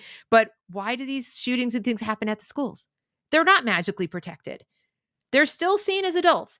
Now, the question originally was, what do I think about Gen Z, or do I think that they're too far gone? I don't, because they're also listening. Yeah. They're listening to things like this. They're listening to each other, not just the sides of each other pushing the garbage, but, look, example, my youngest is 13. She's on TikTok. She's my spy. She pays attention to K-pop. That's how she sent me little screen grabs of kids having arguments over K-pop about race. And it got to such critical mass that even if, I really believe this, even if I weren't me doing what I do every day, because she doesn't watch my videos, she doesn't listen to everything I say, Right. she would be looking at this stuff going, oh, for the love of Pete. Like, she comes to me and she's like, Mom, you got to make a video about this. These people are crazy. So, and she's 13. So even she didn't get sucked in. So they're almost shooting themselves in the foot, in the sense that when they go on technology and they do these things, it concentrates and it's so loud and it's so crazy, and they're constantly trying to top each other. Mhm. Like, how dare you like Nicki Minaj is the new thing. Get that. Get that I now. love it. So, like, how dare you like Nicki Minaj? Or how dare you use the term AF? Oh my AF God. has now been co-opted. So you're going to get kids in Gen Z who are going, oh, come the F on. Mhm. I'm going to say AF. I'm going to say girl. I'm going to say words. You don't own that word. You're not going to get me to stop talking that way. And if those kids can be encouraged by their parents and by their people to just, yeah, you're right. Go, you be you. So that's why SEL, that's why I keep coming back to SEL is the most dangerous, because the stalwart kids, their only enemy in the critical race theory isn't going to get to them. No. They're going to go, this is stupid. It's BS. I know I'm not racist. They, even some of the other junk about communism is the best thing in the world, right? They might like find it appealing, but it doesn't stand up to, the first time they get that first paycheck when they go work a fast food job, right? Right. But you go after their brains in kindergarten with this. Now, we have to be friends with everyone. And if you don't, it's very unkind. And how dare what they did to my youngest. Can't you find it in your heart to be friends with him? He was stalking her. A little 10-year-old kid was stalking my daughter, like Oh my really annoying. God. And, well, in this school, we're inclusive. And I'm like, what happened to me too? What happened to a girl? No is no. What happens to, I don't want to hang out with you for any reason. I just don't want to. Boy or girl, I don't want to hang out with you. Hang on. Do you remember in the 90s when there was a whole discussion about how there are no anti-stalking laws, and a lot of parents had to fight for those laws? And now all of a sudden, and that was a whole big rigmarole. There were Lifetime movies made about this. There was testimony in front of Congress, angry moms everywhere. I know that we're older than many people probably watching this, but I distinctly remember Yep. that many Lifetime movies were made about this topic. And now we're having this conversation again. Yeah. And this was God damn it. almost 4 years ago, where we're talking about a 10-year-old child who's being shadowed by a little boy who was just like up in her business, in her face, eavesdropping on her conversations with her girlfriends. Like everywhere she went, there he was. And she would complain. She's like, Mom, he won't leave me alone. And I was like, I said, well, do your best to be polite. I don't want you to get in trouble by being overtly rude. So she did. She was just like, all right, I see him coming. I'm going to walk away. I'm going to do the things that any normal person would see. Like, this person doesn't want to hang out with me. Right. Okay. All the clues she could give without being verbal about it. And so because we have taught our children all this SEL stuff and about bullying, whatever, he went into a room before she did one day and he goes, oh, nobody wants to be my friend. Just ask Catherine. I'm a big loser and she doesn't want to be my friend. And then starts crying. Oh And my I just God. wanted to be her friend. And she didn't want to be my friend. And so all these kids go, oh, you poor man, and there's my kid going, are you freaking serious? Like, he totally, Wow. like, smeared her, like she's this horrible person just because she was like, he was following her everywhere. So that resulted, it was such a commotion. It interfered with class. Then she gets called in, he gets called in, he's sitting there, sniff, and this counselor, none of the I was not called. My Yeah. daughter is called in for a meeting with the guidance counselor at 10 years of age with a boy, and I'm not called. And then the conversation ends up being, which she gets in the car that day and she was like, just smoke coming out of her, and she told me what happened. And she said, what was said to her, and there was no getting out of it. So I called up thinking there has to be a mistake. She has to have misunderstood. This can't be real. It was surreal. It was like, no, 10-year-olds, they get stuff wrong, don't they? Right? So I call up and I said, can you help me understand? Because I wasn't there. And by the way, that kind of annoys me a little bit because I think I should be called if my 10-year-old is going to be disciplined in any way, shape, or form. Oh, we weren't disciplining her. It was just more like a restorative Oh conversation my God. about this. And I'm like, whatever you fancy words you want to put on it, my daughter was called privately into your office and I wasn't notified. So, so she explained about the inclusivity of the school. We have a rule about inclusion and that we don't exclude anyone from our friend groups. And I said, I'm sorry. I got to disagree with you. Oh my God. I got to disagree. I just laid it out there. I said, Mhm. no, just no. You're teaching the children a very bad lesson. You are telling young people, and especially young girls, and I'm sorry to be sexist there, but yes, you are telling them it's mean to say no. It's mean to not be friends with somebody. No, it's not.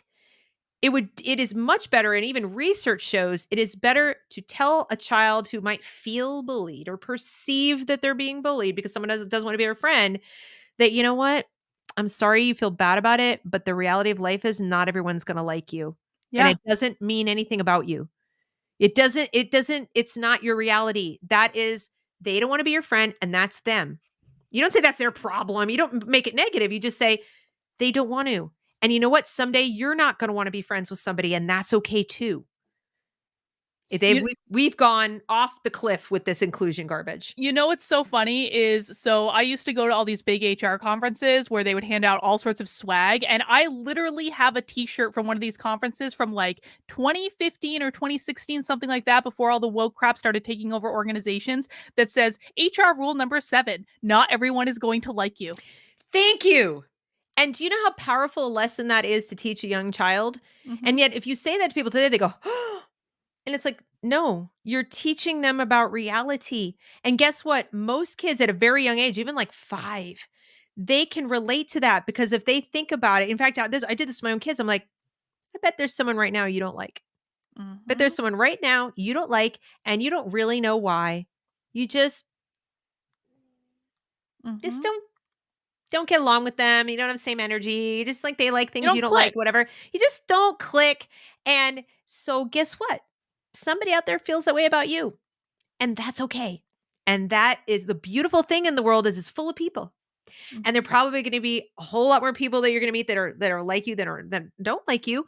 But if you meet a few who don't, even who really don't, that's not that does not define you. Yeah. That doesn't define you. And in fact, if you even talk about racism, it would be a much more powerful lesson to tell a child there are racist people in this country. There are racist people in this world. They're probably not going to change. And we're never going to be able to get rid of racism completely. There is no zero racism. Right. But here's a little secret. It doesn't matter. Mhm. Nobody, the beauty of America is they can't hurt you. They can't touch you. That's what that's what the Civil Rights Act was about. That's why we have our Constitution, is so that mean and bad people who have ideas that are not caring and not universal and not all these things that we want them to have, they can't get in your way. Isn't that a great thing? So what I Mhm. want you to know is if somebody ever says a mean thing to you or somebody ever says something racist, you are bigger than that. You are stronger than that. You are smarter than that. And you just hold your head up high and you just keep on keeping on. I heard Mhm. Gothics did a video where she said that exact thing. She's like, Yeah. why are we not teaching kids? It doesn't matter. Yeah. We absolutely should be. That is 100%. so empowering a message to say to Yes. somebody, like, it's gonna happen. You know what? One might even be a cop. Yes. And it's okay. You're gonna be able to find your people. Yeah, Like, if you open like, you're gonna be able to find your people. Don't spend time worrying about these people. right. That's right. Naruto says, Carlin, if you can show Deb the tweet from Angry Brooklyn Mom about her kids becoming used to this. Deb, do you follow this account? Hang on. I can bring this tweet up real quick because I definitely retweeted it. I think I do follow her, but I might have missed the tweet. She's awesome. And again, I do want to get back to our original topic, but I think that Naruto is great to bring this up. Hang on a second. I have to scroll through all my mean tweets at the post millennial real quick for their journalisming. Hang on. So I tweeted this morning. But basically, if you are not following this Twitter account, you really want to be, because she's putting out great information. She's a former lefty. I actually think she's oh, here it is. Okay. She might still be on the left. Let me see. Share screen. But this morning, Oh, she yes, I said, do follow her. New York. Yeah. so Angry. I do follow her. today I learned that my children are still having a silent lunch, even though they now have the luxury of eating in the cafeteria. They are not allowed to speak while their masks are off and can only whisper when they go back on. I tolerated this last year out of desperation. But let me just make this one bigger. But I'm no longer feeling very generous. The worst part is that I asked both the kids if they would want us to find them a new school where they could have more freedom, and they said no. They're becoming institutionalized to this garbage. Right. And to that, I would say, I don't care what your kids said. Get them the hell out of there. Get them out. I mean, your kids will be mad at you for like this long. My youngest daughter was even, like unhappy in her school, and she get in the car every day and like, school's stupid, school's dumb, blah, blah, blah. She had nothing nice to say about her school. Hmm. But when I told her definitively she was being homeschooled, because the older two were being homeschooled, and she was annoyed. She was angry in spite of like hating all of it, right? She's like, but my friends, like two people, whatever. She couldn't envision it, didn't see it. No, whatever. Very, very angry with me. And I stuck to my guns and I said, all right, we'll see how you feel after a while. I don't even think we were 10 days into homeschooling and I'm not a typical homeschooler in that it's not mom at the kitchen table. Okay, my kids are in a homeschool academy online, but it's because this is all they do. They do virtual learning, right? They have mentors, not necessarily teachers. The kids do 90% of their work offline, but they have a class where they share stuff. Anyway, it was, like I said, I think it was not even 2 weeks worth of this. And she said, Mom, I really have to thank you for doing this for me, because I never thought I could actually like school. Hmm. I never, like, she just couldn't envision it. You have to remember, when they get used to it, they think that's what school is, or they just, they're new here. We have a tendency as parents to project all that we know, or like the whole onto the kids, is kind of like, well, they're going to feel this, they're going to feel that, as if someone was going to come along and pluck us out of our job and just like drop us into another job or something. But we forget that they think school equals the only thing they've ever known. Right. That's all Right. they Right. think. Right. So if you feel in your bones that it's better for them, it might be a little rough at first. They might get angry at you. They might have an unschool or a deschooling period where they're just saying like, "How could you do this to me? I hate you." Blah, right? But think about all the other things you do with your kids or do for your kids, where they say they hate you. They say you're ruining their life, whatever it might be, and you were right to do it. So this is like any other tough decision you have to make with your kids. You have to decide, what is my end goal? She said they're being institutionalized to this. I don't know their age, but it's kind of like quitting smoking.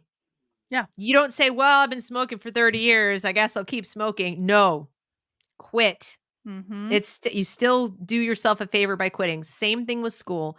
And I would say that if you had, a kid in 3rd grade or a kid in 11th grade, even those last couple years can make a big difference in terms of them just calming down, overcoming any anxiety, reacquainting themselves with themselves, getting to know you again before they go off to college and then they aren't speaking to you at all. Any amount of time away from an institutional environment where they are not an individual is vital for their survival. And I don't mean just their, like I don't mean to sound hyperbolic, they're going to die. I mean, survival is about more than just breathing in and out and staying alive. Mm-hmm. It's about being able to weather these kinds of stresses that Carlin's talking about ongoing without either becoming depressed or a complete a-hole. Mm-hmm. And sometimes those are like the only two directions. I think a lot of what we're seeing, I'll be real honest with you, with some of the younger 20 something woke people, these are kids who are, I jokingly refer to them as Revenge of the Sea students. But what I mean is they were told in elementary school they are special, special, special, special, special. You walked across the room and you didn't fall down. Trophy. I'm not going to correct your mistakes because you tried really hard. Or I'm going to give you a grade, but we also give you a grade for effort. You're Mm-hmm. so awesome. So I literally saw when I was a college admissions counselor, there were literally schools that had E for effort as grades. yes, yes. That was a real And thing. so imagine you went through K through 12 with this level of like, now let's sit in circle time and do affirmations. Mm-hmm. About how awesome we all are. Okay. So you're actually devoting a lot of time to telling everybody how amazing and how special and how wonderful and they are. And then you go, let's say you go to college. Let's say that's the first time. It could be college, it could be even some part of high school, or it could just be your first job. And reality hits you in the face like a brick. Okay. And Mm-hmm. all the things you were told turned out to not be recognized by everybody else out there. Why are they not recognizing my specialness? So now it's like an identity crisis. You didn't really take the time to do anything to build yourself up.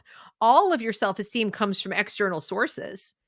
Not much of it comes from within. Now, this is where athletes have an edge because if you are an athlete, a real serious athlete, or a serious artist, or a musician, or you did something or a theater kid, not the theater kids who are just all about the drama, man, but I mean like the ones who are like serious, like they're acting on off Broadway and stuff like that. Right. I'm talking about the people who have something that's really theirs. They usually come through this. The ones who kind of like built their resume with stuff, Yes. but they weren't really into anything and they kind of got by, like they weren't super stellar students, but they weren't failing Mm-hmm. and they were just special. They come out in the world and they don't know anything. They're popular, maybe they're popular, at least popular with their friends, and it just doesn't work. So the way they can get power that they used to have from all this "you're amazing" pat on the head Right. is to grab on to this ideology that says you're a good person, Charlie Brown, if you say these words and do these things and hate the right people. Mm-hmm. You get the badge, you get the trophy, you get the thing, you're special again. Yep. So Yep. that's kind of, I really think it's not everyone. I think there's some hardcore narcissists who are just, living large off of this. But I think there's a sizable chunk of the 20 something to 30-year-olds who this is their clique. This is their clique. This is where they find acceptance. This is where they find worth. And I want to come back to this idea in a second, but I want to acknowledge this super chat from Love Thomas the movie reference. Crown. Poor parenting has taken the country into a steady decline. If 90% of kids were being born into stable two-parent households, many of our problems would be greatly reduced. I'm not sure that that is the only solution. I mean, I do think that that's important, but I also don't think that it's the only thing at play. I also just want to acknowledge Naruto. Jack Murphy versus Tim Pool came to mind. Yeah, Jack Murphy and Tim Pool had a very similar discussion where Tim Pool was basically telling Jack Murphy to pull his kids out of sports that they had played their entire lives because they have to get vaccinated in order to continue. And Jack was like, I don't think that's like they love this and I don't want to take it away from them. And it's not even really only my decision. That was an interesting clip to watch. But I want to come back to what we were just talking about in terms of like they're finding their community in this clique of the woke. And again, this is something I completely relate to because all of my friends were woke when I was red pilling, and it was scary.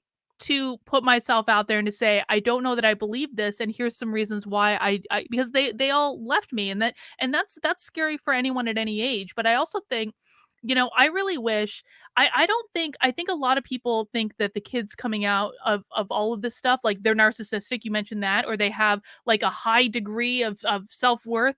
I think they have entitlement.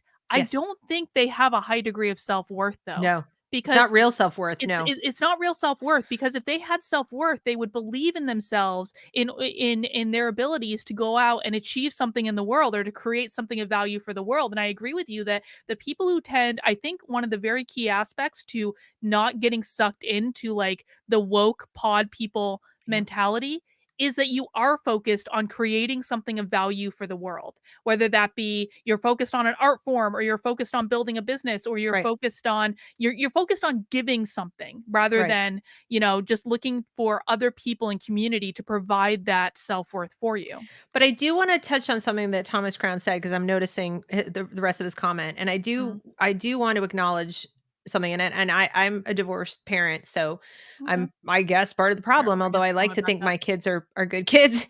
But, I think what we need to do, again, I'm big on operational definitions, so I don't know what his operational definition of poor parenting is, but here's mine.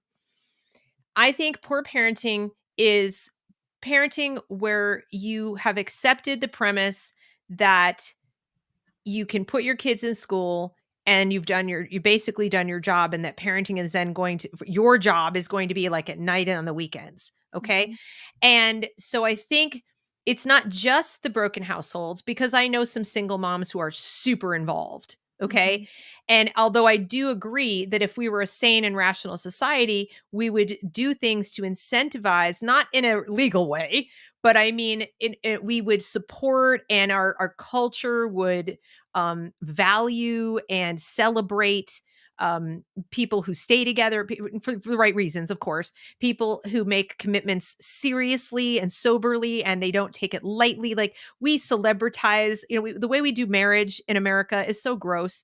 It's like, let's look at this wedding, and they spent this much money, and they had this dress, and we make it about like almost the theater of it, and we forget the commitment that's supposed to be behind it. So instead of spending more time celebrating like long-term relationships that have stood the test of time, even if it's Goldie Hawn and Kurt Russell, who never got married, but they are committed, right? So we don't celebrate the right things. We celebrate things that are flash and style over substance, and that includes relationships. And so we have a culture that values, the new and the shiny and the perfect, like the seemingly perfect. So we're kind of messed up, and I think the broken family thing and the poor parenting is a symptom of that as much as a cause. I don't know if it's like a root cause. It's like part of the same thing. But to me, bad parenting is the parenting that says, I had the kid, I got him to 6, I dropped him at the school, and yeah. that now I pick up, I shop up, I part of the PTA. Like, they do the motions, and they sign the kid up for all the things, and they like look on the surface like they're a good parent, but they're really not checked in. I They're agree. checked out. They're so in their own little adult world, and they're so busy. And I have to check myself. I get so into doing this work for, everybody else, that I sometimes wonder if I'm putting too much effort into worrying about my kids' future in the country and the people they're going to grow up with than into their present. I'm like missing a sizable chunk of their present because I'm pouring so much energy into this. And am I maybe being a bad parent when I do that? So we have to always make sure that, we understand that you are your child's first and forever teacher. It's never going to change. You're going to be the one teaching your child how to grow old with grace. You're going to be the one teaching your child how to die. I'm sorry to be morbid, but you are that person. As long as you are alive and older than them, you're Mhm. teaching them something. And I don't care where you are, what venue you're in, whether you're even with them or not with them, how you interact with others, everything, you are teaching your child something. And make sure it's a lesson you want them to learn. All right. I want to get back to our original topic. Yes. And I just think that this is the perfect comment in the chat. in the 90s, I'd watch the Jerry Springer show. Now I just watch school board meetings. So Deb, when we were starting to transition over to this, but so to kind of recap, problem one with yelling at the school board is that they don't really have the authority in most cases to do what you want them to do anyway. But problem two is that it kind of seems like some parent groups are becoming a little bit like angry mobs, and that might not be the best strategy. Tell me Yes. more. Well, you know how people say you really shouldn't jump on the police just because the news reported that a police officer shot somebody, right? We Mhm. all, I mean, those of us who are clear thinking, rational people, um, do not like that form of a mob. It shows up and starts smashing things, and anytime there's an officer involved shooting, it's immediately rush to judgment. Well, I think this is happening with school board meetings. I think whether it's a rush to judgment about what the curriculum piece is, or just a hey, they do it, let's do it too. This kind of like copycat thing that the way you're going to beat the left is to be the left. Yeah. And I'm sorry to tell you that isn't how it's going to work. And a lot of people get mad at me because they feel sort of ripped off. That's the impression I get. It's like, but it's not fair. They Yes. get to do it. How come we Yes. don't get to do it? And I'm like, Exactly. I didn't say you don't get to go for it. Do what you want. But understand that I thought you were trying to do is be effective at achieving what you want to achieve, which is a return to reason, which is a return to logic, which is a return to decentralizing power, which is a return to freedom of speech, which is a return to, like all of the universal values that we supposedly hold dear, not just, I want the power in my hands. How Yes. dare they have the power in their hands? And That's not my fight. I'm not joining you there. no, and I think a lot of people are not thinking about what their values are in this because I'll be honest, I do think there are times when it is appropriate to fight like the left and to meet fire with fire, but Sure. I also think there are times On to be a Twitter. little bit more. No, I'm Yes, kidding. well, Twitter is a hellscape that is never going to change Yes. anything ever. But there are times when you should meet the left with fire. I do believe that. But I also think there are times to be more pragmatic, to be more focused, to hold your cards a little bit closer to the chest. And I agree with you 100%. Like this is I've seen people say this too. Every time I say maybe that wasn't such a good idea, they say, "Well, why can't we do it? They've been doing it for years." I'm like, "You have to remember what your values are. Right. Why are you fighting in the first place?" And I think that this is really kind of problematic for frankly the entire like I'll group it together as like the anti-CRT movement. I think we have not done a good job of expressing what we want to achieve over what we don't want. So anytime like you're trying to change culture, whether that be in an organization or any social system, you want to make sure you have a clear vision of what you want. Now, I feel like 100%. I have a clear vision, and my vision is I would like a colorblind or color indifferent society based on meritocracy and rugged individualism. That's Mhm. my preference. That's what And I I would want work an for. education system, if you wanna even call it a system. I'd actually like to not have a system, but I want educational opportunities for young Americans, for all Americans, but for American children in particular, that supports life, liberty, and the pursuit of happiness. Yeah, absolutely. Straight And up. if we start with that, like that's what we're trying to achieve, everything has to line up with achieving that goal. I think a lot of people are going into this fight thinking, I hate CRT, I don't want it taught in my schools. Well, Yep. you're going to run into exactly the same That's problem that correct. frankly the resist movement did back when Trump first got elected, which is they ended up making the problem that they were fighting so much bigger and Right. so much more unmanageable because they didn't have a vision for something they wanted. They just knew what they didn't want. There's a reason the Taliban win every time. Yes. And it's because they truly believe in what they're doing. Now, Yes. we know them to be 7th century barbarians, and it's really disgusting. But at the same time, they fervently believe it. They believe what they believe, and they believe it so much they're willing to die for it. They're willing to kill for it. They're willing to do all the things. So I'm not suggesting any of that for us, but what I'm saying No. is being for something is so much more powerful. And so I made a video on my channel once saying, what's your philosophy of education? And I said, in my video, I said, if you don't have one, you better get one in a hurry because they do. Mhm. They have one. They And their do. philosophy of education is that the purpose of education is social change. The purpose of education is to train activists. And by activists, they mean revolutionaries. That's just Mhm. that's the way they're soft pedaling it. But if they could be honest with you, they would say that the purpose of public education in America is to overthrow America. Yep. It's a long march through the institutions that has landed in kindergarten or in soon to be preschool. And you really must take that seriously, that you can't just be against the revolution. You have to be for a better revolution. Mhm. And you have to lead your children to something that is life affirming, hopeful, supporting of their goals. And I promise you, and Gen Z in particular, back to the question that was asked, I think Gen Z is craving this. I Yeah. really do.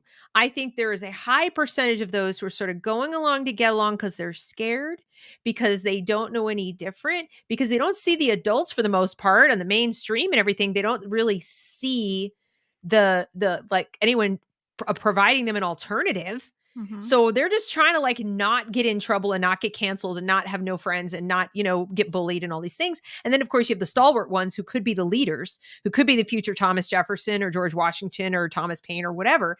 And they're looking for that. And what are we offering them? An angry mob saying, "Don't do stuff." And Yeah. we can't be that. We're teaching our kids how to fight this fight. So let's fight it in a way that they can admire and they can look up to and they can say, "That sounds really appealing, mom and dad. Mhm. I actually, can I help you?" Like I've actually had my kids a couple of times. She asked to come on your show, on the show about tomboys. Yeah. Okay. They've asked in various ways to participate in this fight.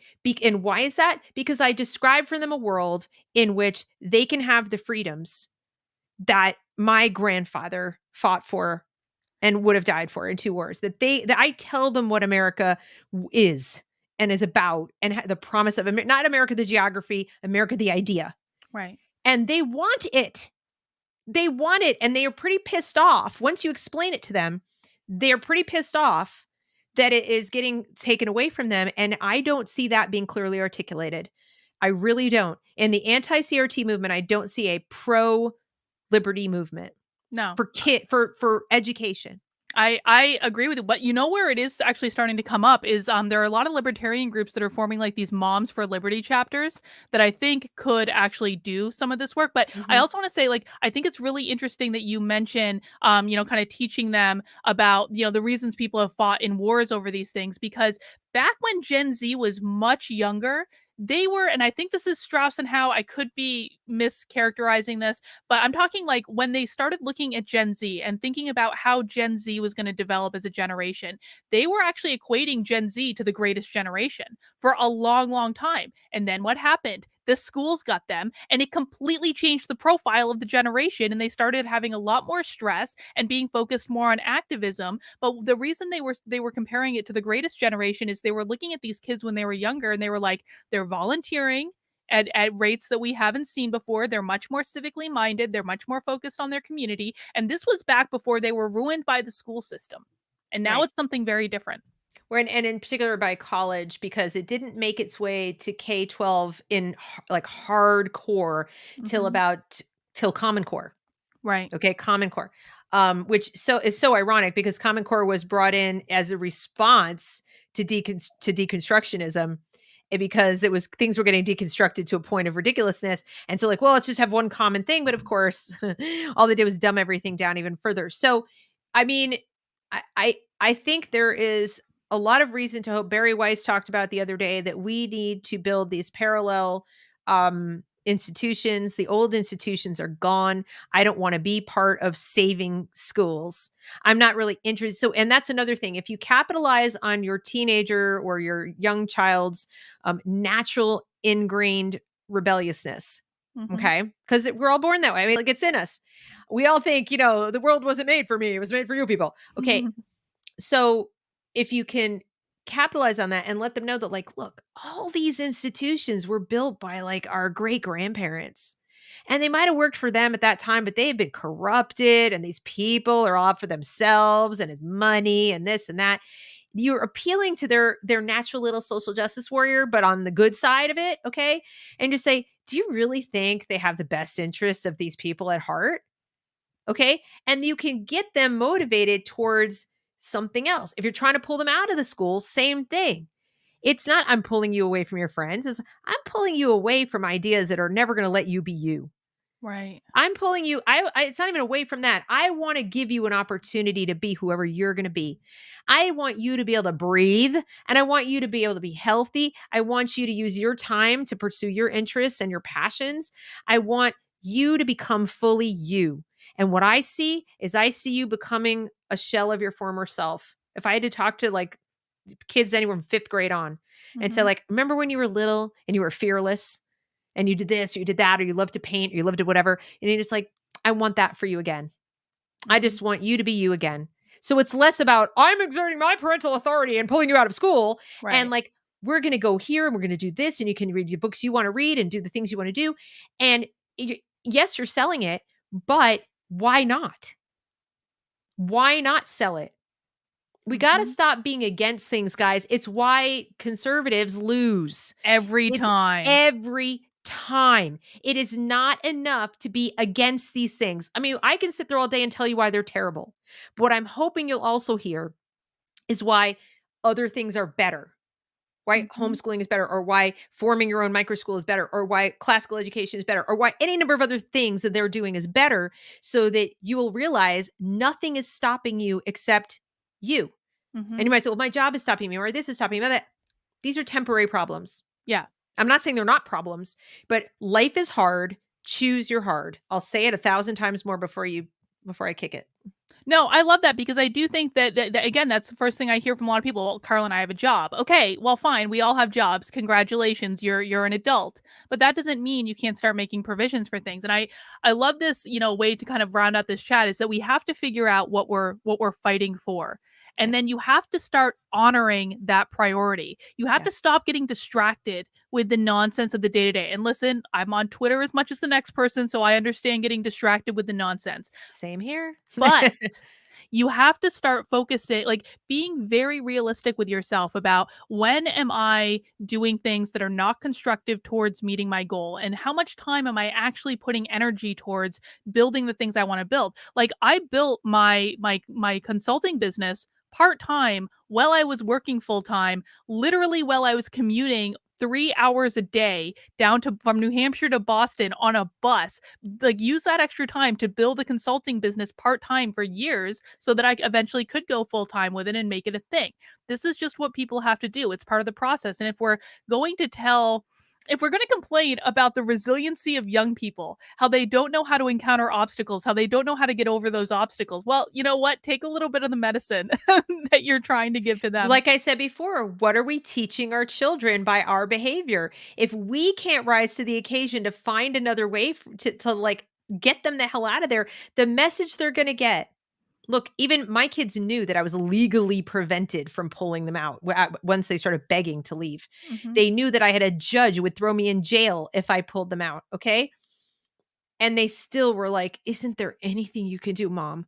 Why Hmm. can't you get me out of the situation? Now, your kid may not be talking to you that way. My kids talk to me that way because I talk to them constantly about education. It is I live and breathe it, okay? But if you don't know if your kid is silently suffering and doesn't want to bother you, doesn't want to Right. complain, doesn't want, or just knows that your view is I can't. Hmm. Okay? But be careful cuz somewhere inside them might be going, "But why can't you?" Yeah. Why can't you? So be real sure that can't is really can't and not just won't, Hmm. or won't find a way. Because I promise you, if you put your mind to it and you got in your community and you found a bunch of other people who felt the same as you do, you guys can make it happen. Where there's a will, there's a way. Yeah. Absolutely. Well, Deb, thank you so much for joining me. We're about Thank two you for hours having now. me. So, I mean, and you know this, and I've said this, you are welcome back anytime you want to come on my channel. You just have to let me know and we will have a Thank you. conversation. And guys, just so you know, I was on Deb's channel last week. We did a great panel about what it's like to grow up as a tomboy. I had a ball. It was awesome. So please make sure you subscribe to Deb's channel and join her locals. Again, the links are down in the description somewhere. But I really do think you're one of the more important voices out there Thank right now, you. giving so much good information to people people. And, you know, Thank you. I'm so grateful you're doing what you're doing because I know that it's not easy. So thank you, Deb. Likewise. Thank you so much. And guys, like I said, if you want to go to school board meetings, go just recognize what you can do there and what you can't. Okay. Awesome. Well, Bye. guys, thank you so much for joining us. Hit that like or mount that like button rather on the way out the door. Please make sure you subscribe to the channel if you have not already. I will be back tomorrow. Of course, I'll be doing my regular Tuesday stream with Joshua at 9:30 tomorrow night. I may have some other videos tomorrow as well. We'll see how the day goes. But thank you guys for hanging out with us. Have a great rest of your Monday night.